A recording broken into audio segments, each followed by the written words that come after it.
country of over 1.4 billion people, making it to the pinnacle of a sport like cricket is extremely challenging. Today we're joined by Robin Uthappa, who has not only succeeded in his sport, but also is a mental health advocate and has openly shared his journey with mental health. And his journey of resilience is a constant reminder that mental well-being is important not just on the pitch but also off of it.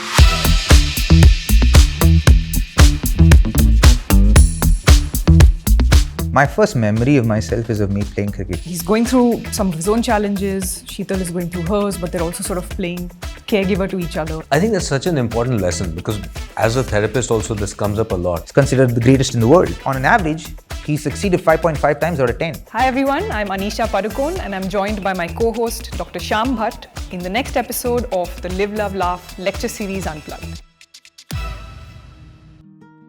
My first memory of myself is of me playing cricket. My first conscious memory of myself is of me playing cricket. I don't remember anything before that. So I've always known that cricket is my thing.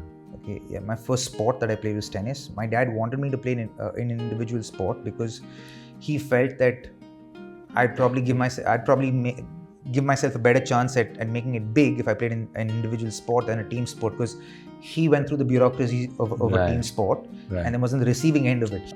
So he didn't want me to go through the bureaucracies of team sport. So, but then in the year 7, after about 10 months of playing tennis, I went to dad and mom. I went to my mom as a 7-year-old and I said, I don't want to play tennis anymore.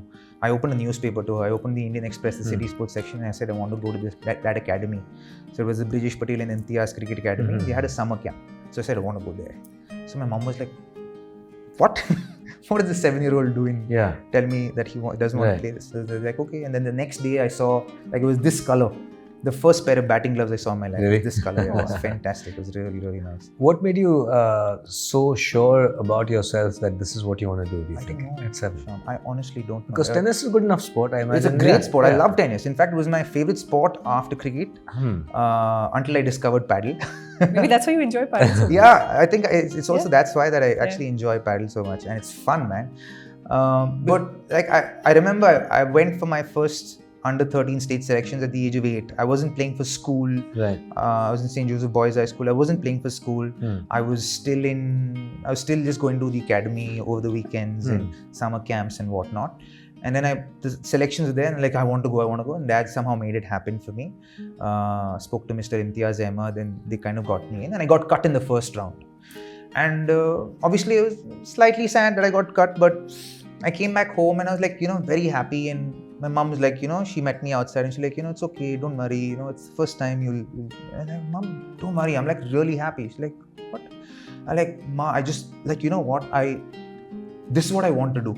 I said, even if I earn 10 rupees doing this, this is what I want to do when I grow up. Wow. I was 8 years old. And in hindsight, I don't know what it was. See, I'm always curious about this because I hear in many people who have attained great success, there are certain defining moments in their life. And many times it's an articulation of what they want. Yeah. And I'm always curious, what is it? And so many times people are not able to, it almost comes from... Yeah, because at that point, I think even as an 8-year-old, I knew that there wasn't money in sport unless you got to the highest levels. Right? And I don't know how I figured that out as an 8-year-old because the exposure wasn't there. We only had newspapers as far as exposure was concerned. And then, you listen to people talking, right? That was the only exposure I had. And in that space, I kind of knew that, okay, there's probably not much money in it. So that's why I said to my mom, even if I earn 10 rupees from this is what I want to do, So it's fine. And my mom was like, okay. But she's like, you have to study. Especially after having kids, I feel like I've understood the extent of the capacity we have as human beings and what we are able to figure out if we want to figure things out, right? Yeah. If you want to figure out what your passion is, I was lucky, right, to figure out what I wanted to do as a job at the age of 8. There are a lot of people who don't know that, and they are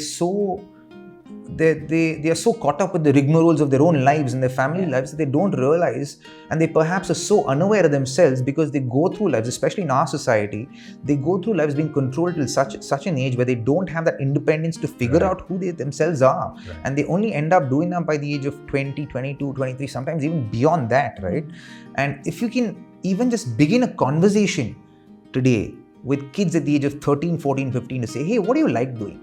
Like, what do you really enjoy doing? If you really enjoy doing something, do you really think you can make money out of that? Because if you can make money out of that, then work is play, man. And like just to give them that information for them to play with it in their minds, so that they're so intuitive at a younger age, because there's, as in maybe a little lesser so now, but kids at a younger age are so intuitive. They know what they really enjoy, and they make those connections much more faster than it is, because there are a lot more layers to peel back out later on in life than it is earlier on in life. The dynamics in cricket are completely different compared to any other sport probably in the country. What do you think it needs or takes, apart from the obvious, say, talent, to really make it at that level? One is your convictions about what you believe about yourself. Right. For you to be successful at that level, you have to be convinced of your own ability and what you can do at that level. You can be someone who dominates underage cricket, but if you feel like you're not someone who can dominate that level of cricket, you won't be able to dominate it. How much of that is a mental state? It's a mental thing. A lot of it is a mental thing. And sometimes we as human beings, we navigate into the how of things, right? And sometimes the how we experience as it happens. It's not, you don't kind of figure it out and then you experience it. You experience it and then you're like, oh, this is how it's done. I just need to repeat this process and refine this process, and then rinse and repeat, and then refine it and then make it my own. You don't necessarily figure it out first and then go and apply that science to it. There's no application like that. You have to go and you have to believe it, you have to experience it, and then okay, this is how it is, and then you make it your own. And I think that's how the greats kind of figure it out. A bit like life, where you think of something, try it out, like a behavioral experiment, get the feedback, and then... Yeah. It's much like that. And cricket is so, in that sense, because it's so complex, it's so it's so close to what life is in a condensed manner. Because you can have an absolute crap day, and then there can be 3 other batters after you get 100, 2 other bowlers get fifers, and a couple of other teammates take some brilliant catches, and you got out the first ball of the day, and then you feel absolute crap about your own performance, but you're joyous about everybody else's performance. The complexity of just those series of emotions that you have to go through is not an easy one. It's a deeply complex one.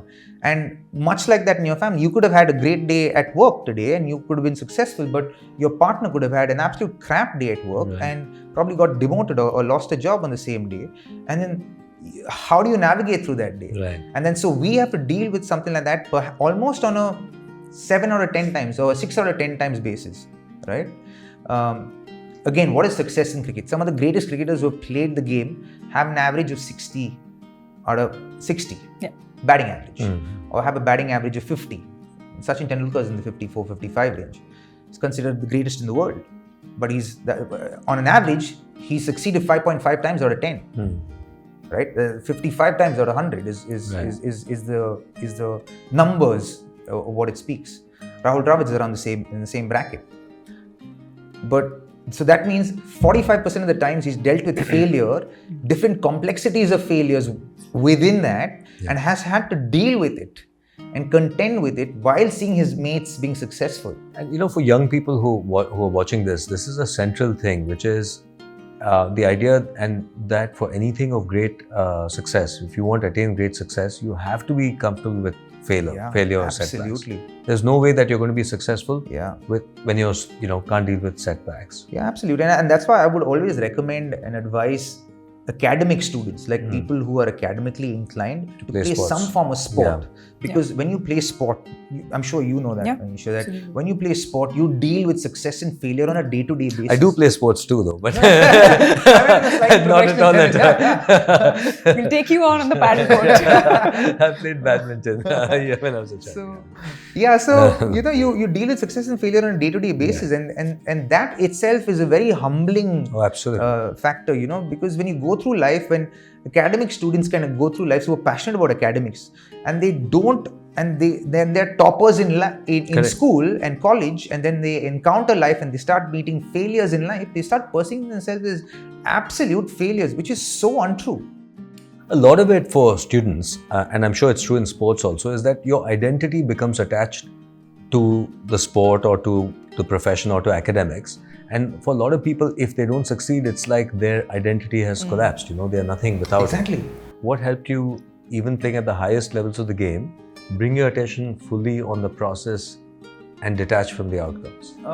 What made me do that was the fact that when I operated from a place of being focused on the results of stuff, I operated with the kind of energy that was very anxious, very nervous, very tense, and there was no freedom in the way I operated. But when I set a target for myself, or when I set a ballpark kind of target, and I never set like targets in stones. Right. I always set targets that are more ballpark in nature, right? And for me, I'm like, I have a certain way of setting them up that takes off even more pressure from me, so that it just gives me a lot more reason to focus on the processes. So I set my goals up in a way as well, in a way that makes me focus a lot more on the process as well, because I've understood that I tried this method out where I focused on the process and I started achieving my goals and started really doing well. And I realized, okay, well, how can I refine the goals in such a way that even subconsciously I'm not thinking of that, I'm thinking of just this. And the refinement of the goal was not to make it so focused, but a little larger. Yeah, it became more general. For example, instead of saying I wanted to score 700 runs in a tournament, I would say I want to average this much in the tournament. I want to play these many balls in the tournament. I would like to score. I wouldn't put 50s or 100s in there, but I would say I want to play at this strike rate in the tournament. So it is all process driven. Yeah. So there were metrics that were more about what you could control in terms of the process. Correct. Yeah. I think that's such an important lesson, because as a therapist also this comes up a lot when people, anyone who is wants something or a high achiever, anybody really who is competing, I think this is the central lesson that all of us need to learn, which is process, not outcome. In Zen, it's called beginner's mind, that, no matter what's happened, you start fresh, right? So you have to bring that spirit also in a way in the game. Shyam, when we won the World Cup in 2007, the T20 World Cup, this is exactly what we did. We said, we don't know this version of the game. I see. Okay, we have to learn on the move. It's the beginner's mindset. We'll take one game at a time. Wow. We'll learn as much as we can and we'll apply that in the next game. We just keep doing that. And we built momentum. Yeah. And that momentum converted into conviction. And that conviction converted into performances. And that performances converted into winning a World Cup after 28 years. So Robin, it sounds like you've been in love with the process pretty much throughout your career, except in those few years when you were struggling with mood and depression. Can you say more about that? What was that like during those 5 years, and what has your mental health journey through that phase been like? Oh, one that started with a deep sense of unawareness of what I was going through. I had no idea that there was something wrong. It was a series of things that happened, and while they happened, it just felt like, okay, it's like it had a cascading effect on me. And then before I knew it, I felt like I was dealing with a lot.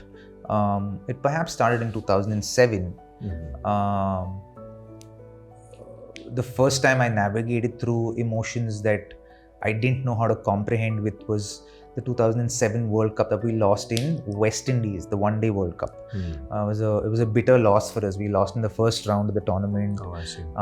My first World Cup, I was 21 years old, and I didn't perform well at all in the tournament.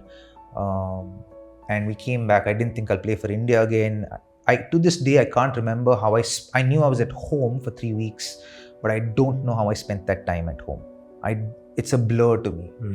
I didn't go out of home. I was at home, but I didn't know how that time went. And as we navigated through that phase and we won the World Cup, so that kind of covered up the non-comprehension of a lot of things that happened, and it didn't kind of give it meaning and give it an understanding. It was like a bandage that was put there. And then we went to 2008, we won the CB series in Australia, which put another bandage on top of it. Like, oh, everything is great, And then 2008 played the IPL. So from 2007 to... I would say from 2008 to 2012. And this was almost daily you were feeling this way? You were feeling low every day? Yeah. I would say it hit home in 2009 is when I realized that something's off. So you suffered for more than 2 years before. Yeah, I think it began in 2007, but I think things kind of hit home for me in 2009 when I got transferred from Mumbai Indians to RCB. I was a very kind of tenacious transfer.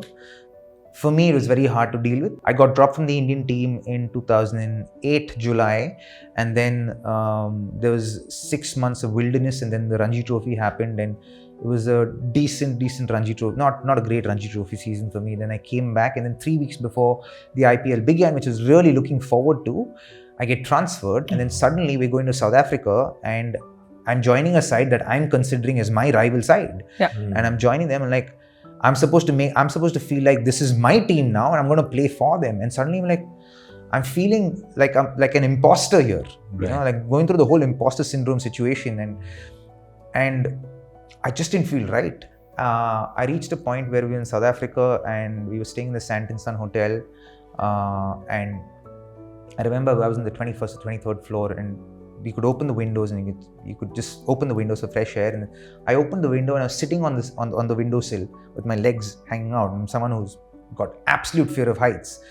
And at that time, a thought went through my head and like, hey, I could end all this pain just at the count of 3. And then suddenly I kind of snapped out of it. I'm like, what the heck? And I got back in and suddenly I felt the fear of heights kind of taking over me and I got back in. And I'm like, okay, something's off. And that's when you really realized I that felt like something was off. And then I immediately called my mom up, even though things were not great at home. I called her up and said, listen, I need you guys to come here. I'm not okay. I don't know what it is. I just need you all. And you were sitting on the windowsill with both legs outside? Yeah, I was. So it was really, there was sort of and I can't even remember how I got there. All I know is I opened the window and I kind of sat out there, even though I had the fear of heights. You know, Robin, so, obviously very thankful that you did reach out and seek help, and that began the journey towards healing? No, so I told my mom that I don't know what's wrong. I feel like something's off. Right. And they saw it because they were there for about 3 weeks with me and they saw that I was off. Right. And I came back home and a very, very dear aunt of mine who passed on, unfortunately, who also saw it, and I was able to talk to her about how I was feeling mentally. And then she spoke to my mom. I think they discussed it together, and they decided that I should see a counselor. And then she put me on to one of the counselors she knew. Right. And I went to her and just changed my life. She's been a big part of my life, and to this day, I reach out to her when I need her. Today, I'm in a much better place in my life. It's not like I don't navigate through challenges in my life, and we do. And as individuals do, as married couples do, we navigate through challenges, and But today we know that there are people, and there are tools, and there are mediums through which we can find that solutions. There's so much you've shared, and so thank you firstly for sharing all of this, Robin, because it needs a lot of strength of to have the courage to share this. And we know, Anisha and I know, and you also know, obviously, that there are people watching for whom this can make a huge difference. Oh yeah, it's huge. Now, I work as a psychiatrist and therapist. I see this all the time. And I know firstly that, we know that men die by suicide much more than women, although both genders are suffering. Yeah. But why it's interesting, the reason I'm bringing that statistic up is that when you look at stats, many, if not more than 50% of men who die by suicide will not have had any mental health overt signs before it, and they won't even know. And when in your narrative, when you tell me that you sort of found yourself there on the windowsill, almost, as almost a sense of, why am I here? What brought me here? And a lot of men experience that sense of, we're not aware of their own pain. Yeah. You're suffering for more than 2 years, which is also not unusual at all. Yeah. Before you, luckily had you sought help, which is really important. Yeah. But what are the messages? I think, firstly, all men need to hear that. It sounds like, if you're suffering, don't wait. Don't wait a year, don't wait 2 years to seek help. Seek help earlier. And I mean, by the way, people wait a lifetime. Yeah, of course. Or never seek help. So of course, I'm saying 2 years for me as a doctor, I wouldn't want anyone to suffer more than a week Absolutely. even, Yeah. or at all. Yeah. So, but I think it's important for people to hear, and I think it's important for them to hear how even if family is imperfect, which I think many of us have imperfect families, but reach out. I don't think there's a perfect family. There isn't, in my I opinion. don't think there's no such thing as a there is perfect no such family. thing as a No, there perfect isn't. family. So reach out though, you Yeah. know, as you did. And thirdly, I think finding the right mental health professional, connecting with that person, and for me, it brings me great joy to hear also that you got that, and it's helped you a lot. But people go through life being so unaware, given the pace and the quality of life that we live today. People are blissfully unaware about even how, like, even for me back in 2008, when without the onset of social media, Right. and even like telephones, back then WhatsApp wasn't even a thing, right? We were in a pre-WhatsApp era at that point in time. So it wasn't like there were too many distractions, but yet I was so blissfully unaware of a lot of what I was going on for a couple of years. For sure. Yeah. So that it just goes to show that it makes it even harder at this point in time. So to raise awareness to that fact becomes very critical. The way I see it is, a lot of times when a person is going through depression and anxiety, one way of looking at it from a medical perspective is that there's an illness, there's a condition, we have to treat it. But I also take the other perspective from a therapeutic perspective, which is that often that episode is the brain's way of saying that the way you're living, the way you're thinking about yourself, about the world, something's wrong with that. You need to look at that. And the way you're thinking about that needs to change. And I think that's what I see as the pathway to transformation. Yeah. That is why in my practice, I see a continuum where you have depression, stress, and self-actualization and self-realization. They're part of the same continuum. And in fact, it is when we are in the depths of our low that we have the threshold into greatness. Because that's that time where you reflect on, it's life that's painful, yes. But more often than not, it is the fact that our ideas and the way we are, and our life, and the way we life choose is, to kind of go through life. Yes, the way we choose to live, see life, experience life, and what we notice is hurting us. And that's, to me, is the real causation of depression and anxiety. I kind of agree with you there, simply because I feel like people believe that in the depths and the pits of their lows that they can't find resolutions, or they can't find themselves. I actually found out most about myself when I was like, okay, what's going on with me? This is back in 2012, when the second bout, when I stopped medication and it came back and hit me again, and then I was in the pits of it, and I went through the whole year. In 2011, I went through the whole year where I didn't look at myself in the mirror because I was so ashamed of who I'd become as a human being. I dehumanized myself completely. I was like, I just don't want to deal with this person right now. Like that. I'd get in and out of the bathroom. Almost self-loathing. Yeah, I was proper self-loathing. Every step felt heavier than the other. Didn't want to get out of bed. And at this time, I'm the second highest earning IPL player. At that time? At that time in 2011. And I should probably show you a picture of me how I looked in 2000. Like when I was in that phase of being like, I was actually attempting suicide. I was 25. I looked like I was 45. I'll show you. And my body age at the point was 49 when I checked later on that month. And for me, a lot of my resolutions came at that point.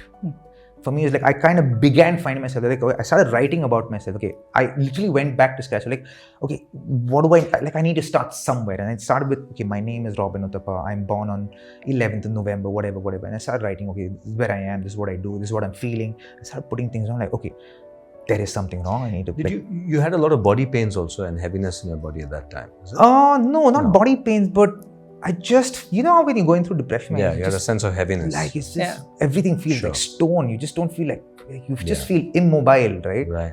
And the only time you feel alive, and you want to feel some sense of aliveness. And sometimes when in that process of feeling suicidal, there's a sense of adrenaline that pumps in, because even if, like for me, it was like, okay, I was in my room, in the 4th floor, and like my balcony door was open, I can just run out, is what I was thinking. And I attempted it, and I was thinking of it, and then while I was counting down to 1, I heard a voice in my head saying, not yet. And that not yet got me curious. I was like, why not yet? And why not stop or don't do it? And I'm like, okay, why not yet?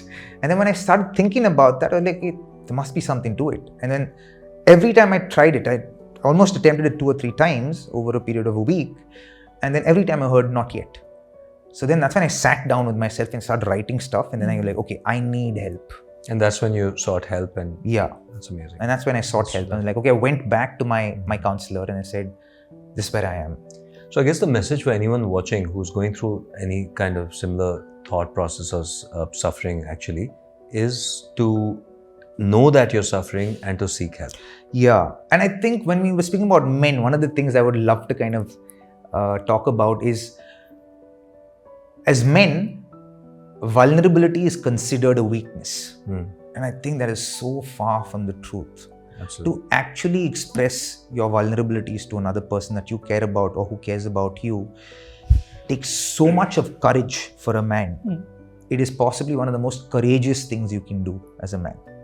And I'm telling you, as an athlete who's played at the highest level, for us to be at that level, you have to be an alpha male in the first place. And when you're in that place, you're an alpha amongst alphas, right? And so in our stratosphere, we consider, or it's considered, vulnerability is considered a weakness, right? Also, if you scan back and you again take a macroscopic point of view, it's so hard for that perception to shift. Also, our world is a very insecure world.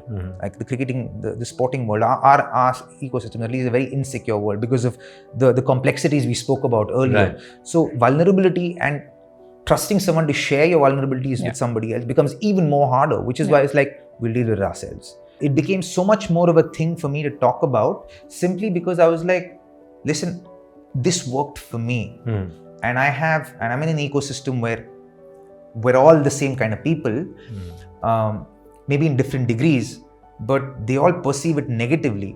And the narrative has to shift about it. Even when I started going to a counselor, my mom was like, don't tell anyone you're going to a counselor. And I know my mom did it out of protection for me. Right. But when I overcame it and I was empowered, I was like, man, I should tell people about this. This is so amazing. Right. Like, I feel so good about myself. In 3 months, I was like, wow, I can't believe the person I was 3 months ago and where I am today. You know, I was like, this is great. And in my naivety at that point in time, I didn't stay the course with my counselor. I started feeling better and I left. And I came back and I went to her sporadically. And in one of those times is when I was prescribed medication. And then again, I was very lackluster about my discipline with the medication. And then I stopped when I started feeling better. And then when I got off it, and by the time I realized it, 6 months had gone by and I was like in the pits of depression, and then I like wasn't looking at myself in the mirror for a whole year. Like 6 months after that, and like I was attempting suicide. And when I decided to speak to Sheets about it, and like, you know what, I have two options. One is kill myself or move to another part of the world and restart life. It didn't matter to me how much money I was making. It did not matter, cricket didn't matter, my family didn't matter, my girlfriend who was in love with didn't matter. None of that mattered. All that matters is like, I'm done, you know. And from there to get to a place where like the shift happened was from that lowest point. So it is possible, is what I'm trying to say. You also spoke about, your family being there when you needed it the most. And can you tell us a little bit about maybe Sheetal being there for you as a caregiver? I'm a caregiver myself, so I know what that feels like. So can you just maybe elaborate on some of that? Well, we've played caregiver to each other. She did to me at that point in time, which was pretty amazing. And it was incredible. At that point, she was still playing tennis, and we were best friends at that point in time. And she was the only person I shared this with. And I said, dude, I'm done, man. She's like, what do you mean? I said, I'm done with life, dude. She's like, what do you mean?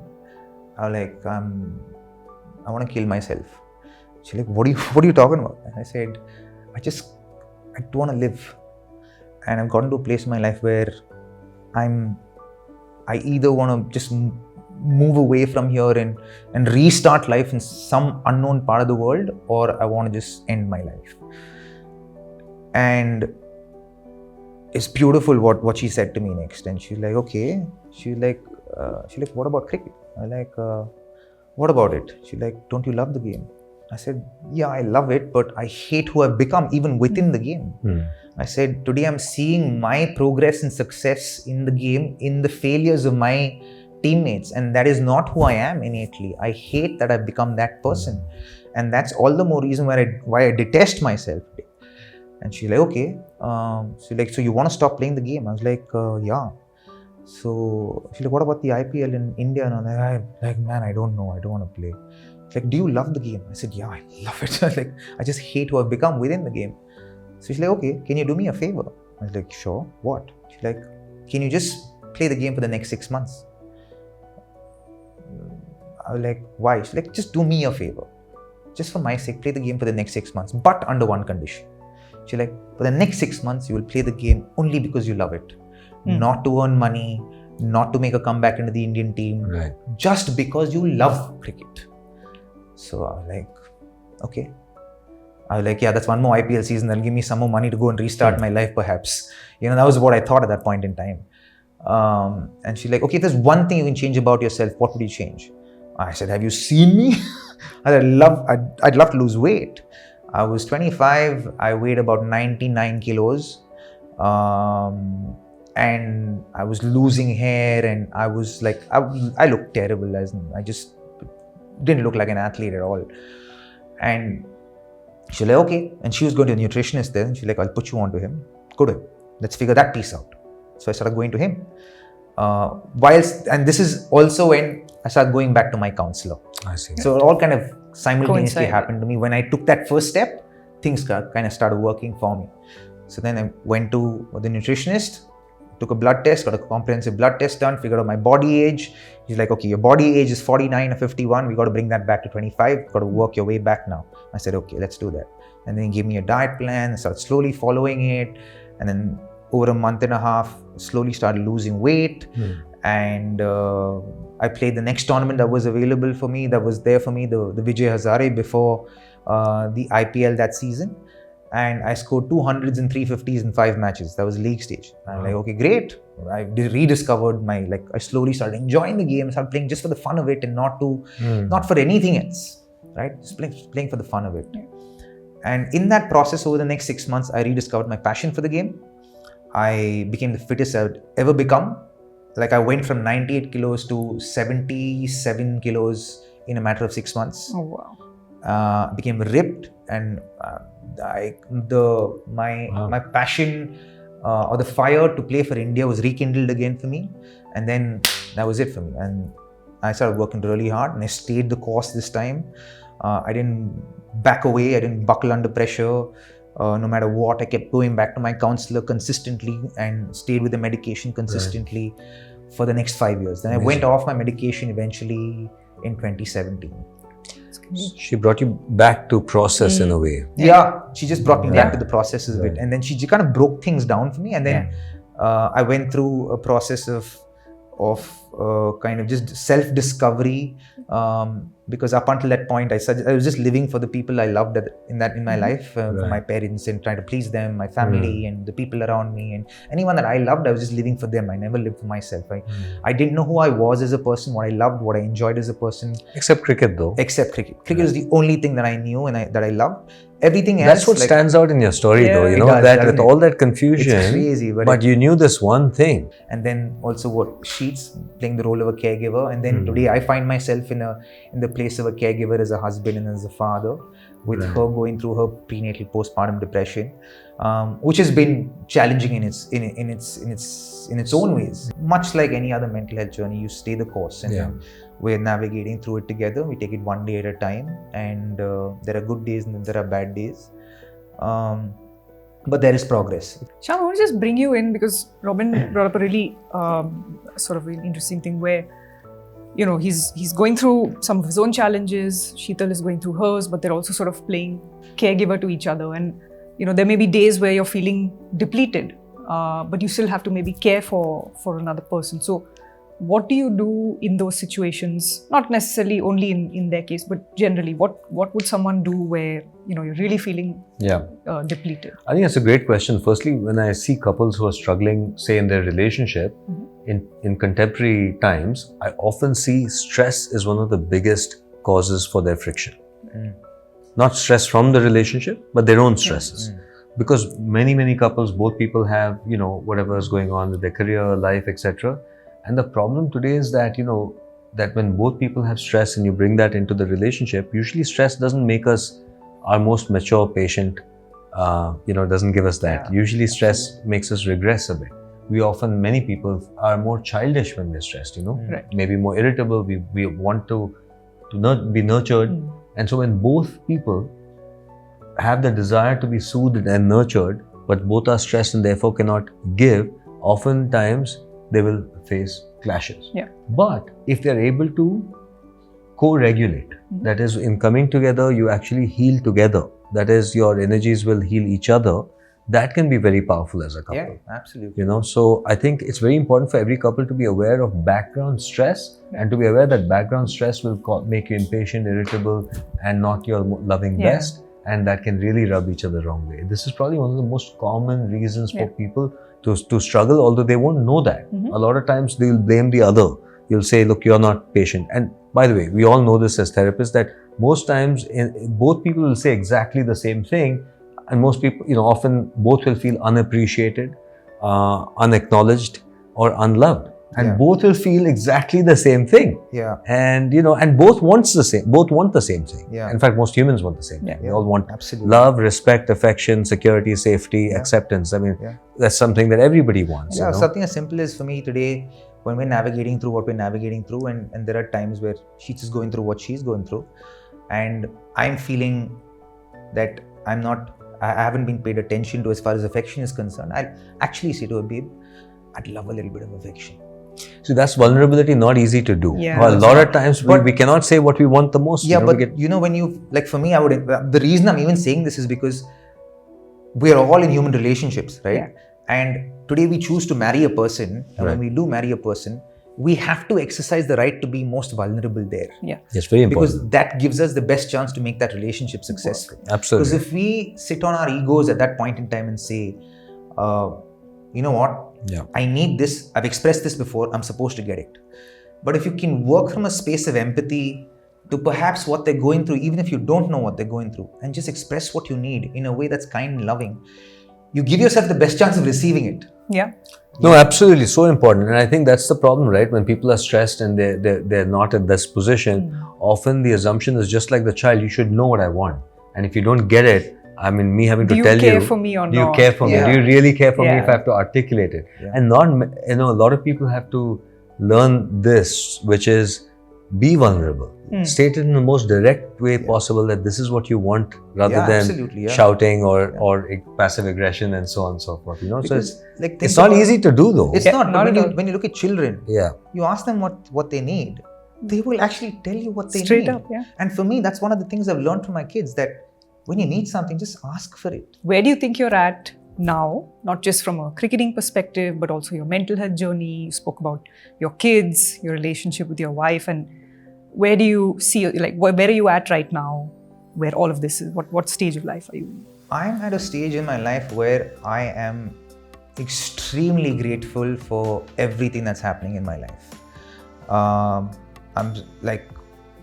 My life is truly, as in I have God and my wife and my family to thank for where it is today.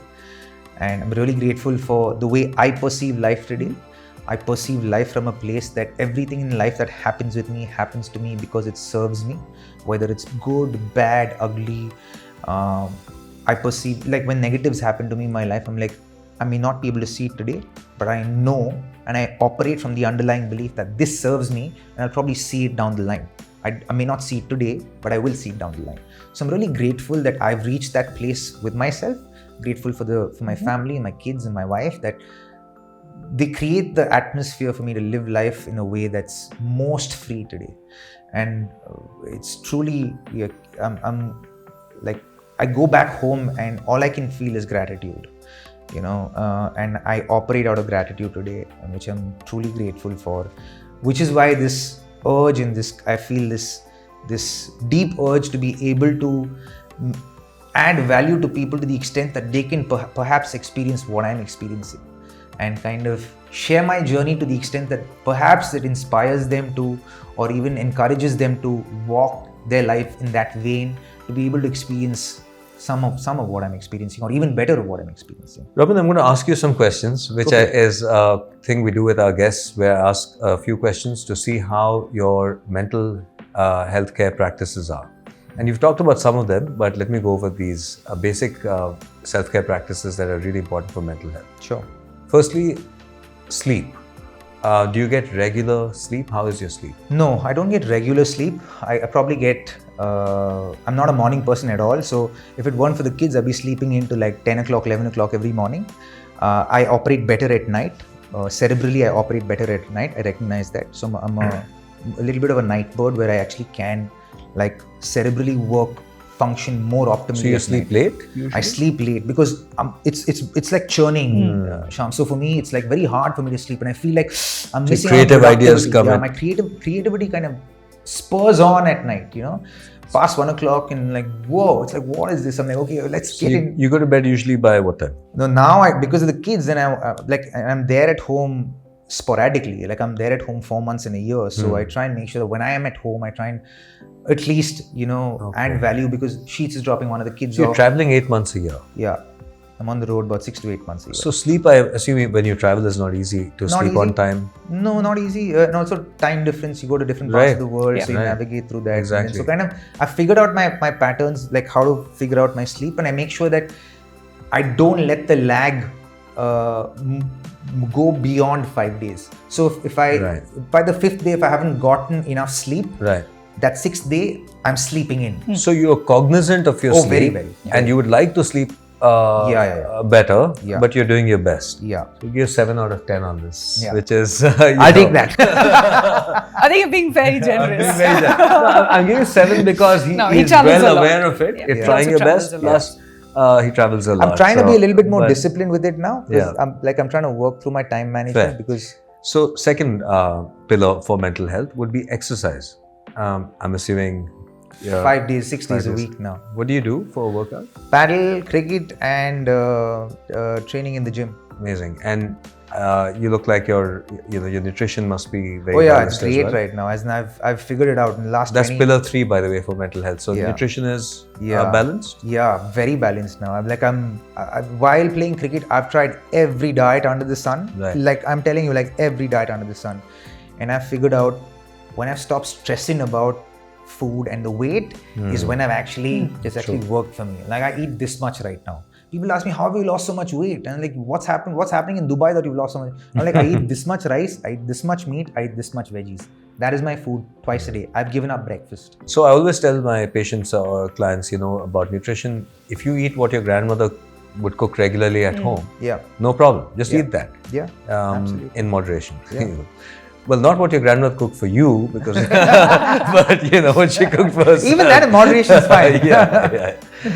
Next question. The next pillar for mental health would be what you were talking about earlier, which is present moment orientation. Letting go of past and future and being fully present in this moment. It sounds like you do that a lot.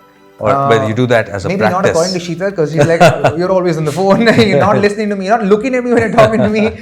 No, but I exercise that with the kids. Right. I exercise that when I'm playing paddle, when I'm at the gym. Right. It's very conscious. When I'm doing my work right now, when I'm sitting with my clients, I exercise being very, very present. And then those are my spaces of exercising being present. And when I'm not in those spaces, then I let myself go a little loose. So I'm not kind of strict with myself about it. But I make sure that on a day-to-day basis, I exercise that. The final pillar would be interpersonal relationships and social connections.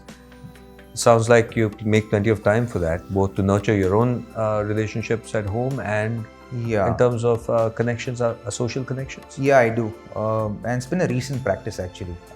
Again, I was going through a thought exercise of, okay, what are the relationships I value the most? And then, okay, these are the relationships I value the most. Okay, given these said relationships, how much time am I investing individually into these relationships if they mean the most to me? And then so outside of my family, that's my wife and my kids, with the people I deem closest to me, how much individual time am I spending? And today I make a conscious effort that every fortnight I spend half an hour, whether in person or on Zoom, I spend with them and we just kind of catch up and we talk about life and we just talk about what's going on. We check in with each other and I check in with them. And I practice that because I'm like, if those are the most important relationships in my life, and if I'm not valuing them by investing time and watering that patch of grass for me, then I'm doing a disservice to that relationship that I value. Right. That's amazing, Robin. I'm going to leave it to the judge to decide how many marks. Thanks for putting me on the spot. Well, I have to be very generous. I gave you 7 for sleep, but the rest he's cracked completely. So we'd say a total of 9.25. We'll take away that.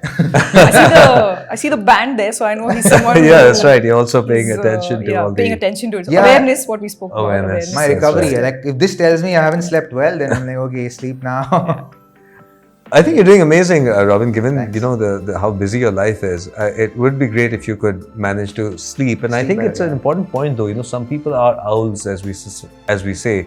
Some people are larks. Yeah. You know, some people like to wake up in the morning. Some people do best at night. Yeah.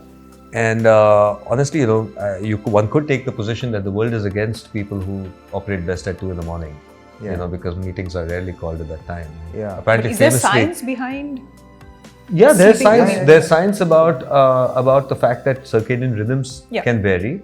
There's also science about the fact that as you age, you become more of an early riser. You know, so I mean, you're too young for this to happen to you. But I can tell you, it's already happening to me, and I realized suddenly that maturity is just you getting older. You know, you suddenly are getting up early in the morning and sleeping at night because you can't do anything else. No, but no, it's amazing that you managed, despite your busy schedule, to pay attention to all of these, which is sleep, exercise, nutrition, meditation, or conscious breathing and interpersonal connection. So a solid 9.75 for me. Oh, wow. Thanks. It went up to notch. Went up. From 9.25 to 9.75. Actually, my math isn't very good. So you should probably 9.2. Or maybe I shouldn't have said that. Awesome. Yeah, that's great. Thank you for being so vulnerable, sharing your narrative. I know this is going to help, you know, a lot of people watching this. Yeah. So thank you for that. But also, like I said, just for me personally, to hear this and hear your experiences, and of course, Shyam, your value that you've been adding as an expert. Sure. Thank you to both of you, but specifically Robin, thank you so much for being here. Thank you. As in, if I'm going to be talking about vulnerability and don't exercise, then I'll be very hypocritical. So I have. Absolutely. Thank you so much, Robin, for coming all the way, for taking this time, and as Anisha said, for being honest, open, authentic, and vulnerable. It really is. You know, very, very meaningful. I know for a lot of people also who are watching, who might be struggling or going through their own journey. It's really inspirational to hear your story about all the things that you've come through and talked about and shown us how you can transform that into resilience. So thank you so much for that, Robin. Thank you. Really thank you. And I'd like to take this opportunity to thank you guys for doing what you all are doing. Thank you. And I want to thank Deepika as well, that, you know, she has been able to use her journey to be able to, you know, build a foundation like this for people to have the access to reach out and have conversations with people. I think it's incredible. I think it's the need of the hour. And I think a lot more work has to be done, but you guys are pioneering it. I'm so happy that you all are doing it. And congratulations on all the success. And I wish you so much more in the future. Thank you so much, Robin. Thank you. Thank you. Bye.